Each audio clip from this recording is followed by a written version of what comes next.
Okay,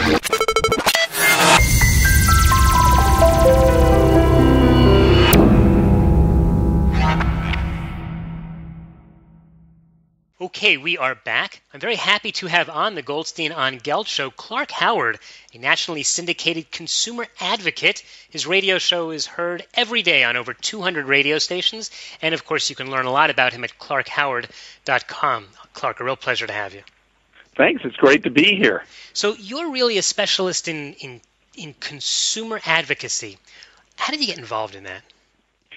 Well, it was an odd, twisted path. I was fortunate enough to retire when I was 31 years old.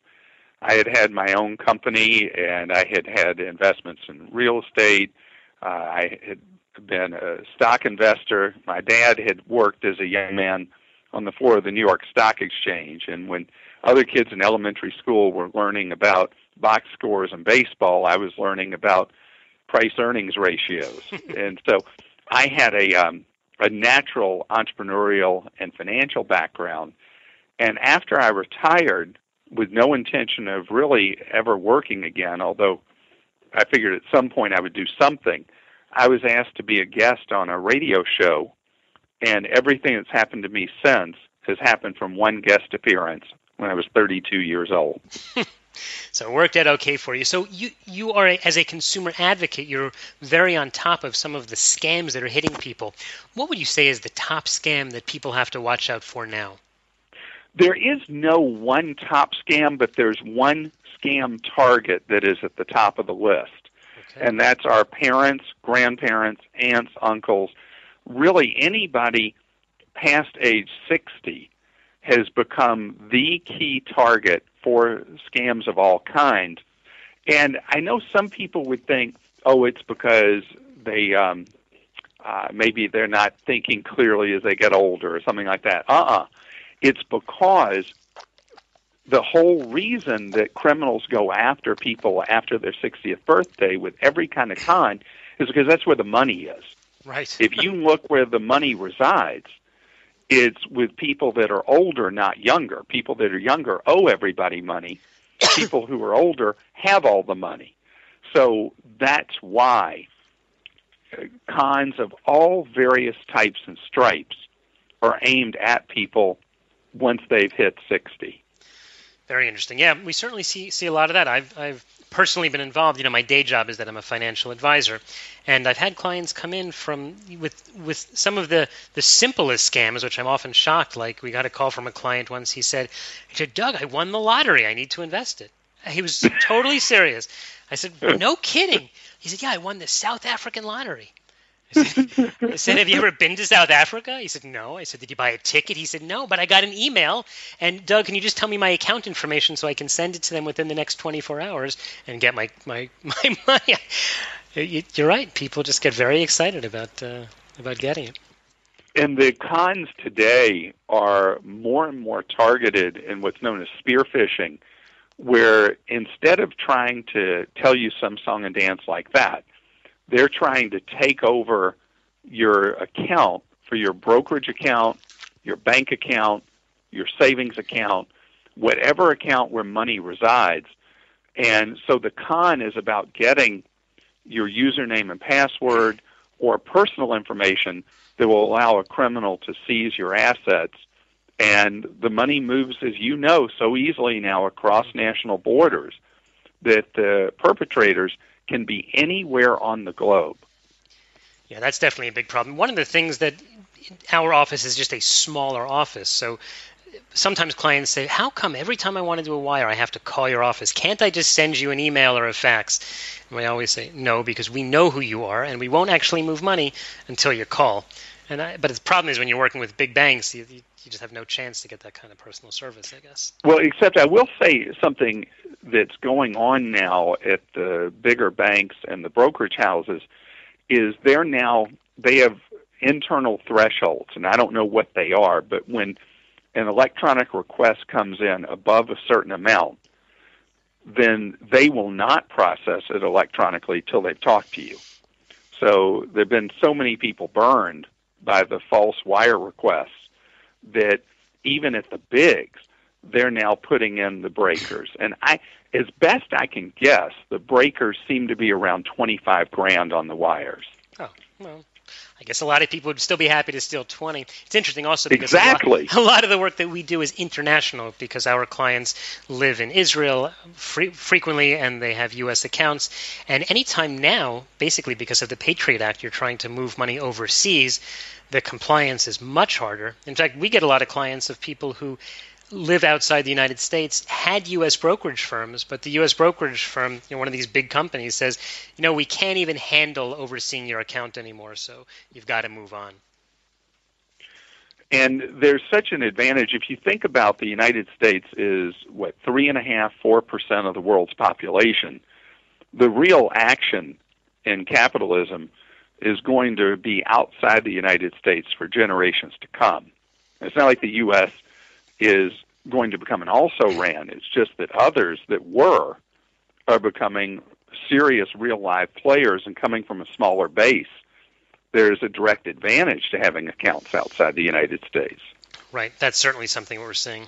We're talking with Clark Howard, who you may know from having heard him on one of more than 200 radio stations throughout the United States.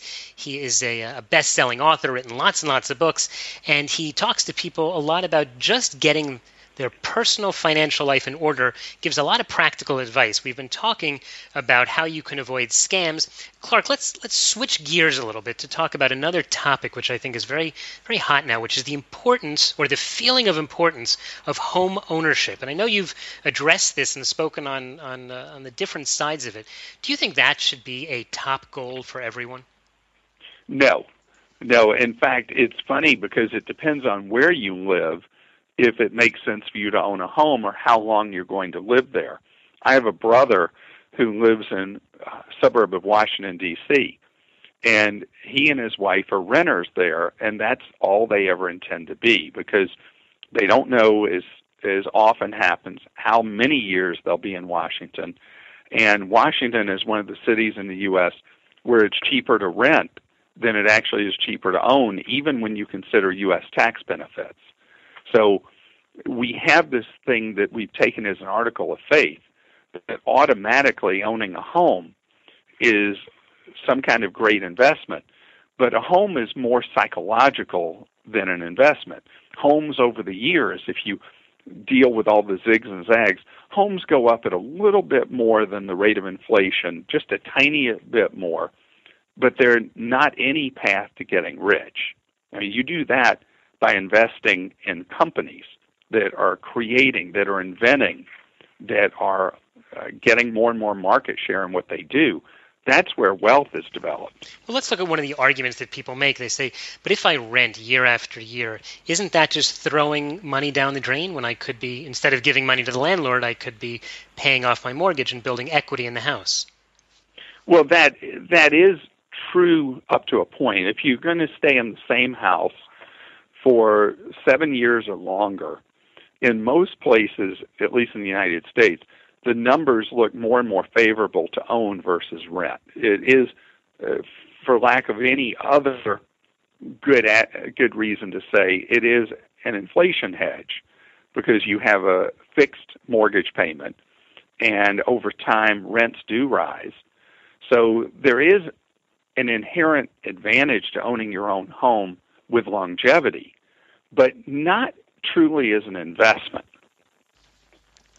Okay, so there's a difference. How about then for people who read one of these books about how you can buy a property, renovate it, become a landlord, and live off that asset, become, as it were, retired and just own properties? And there's sort of a whole mentality behind that, a whole movement behind that.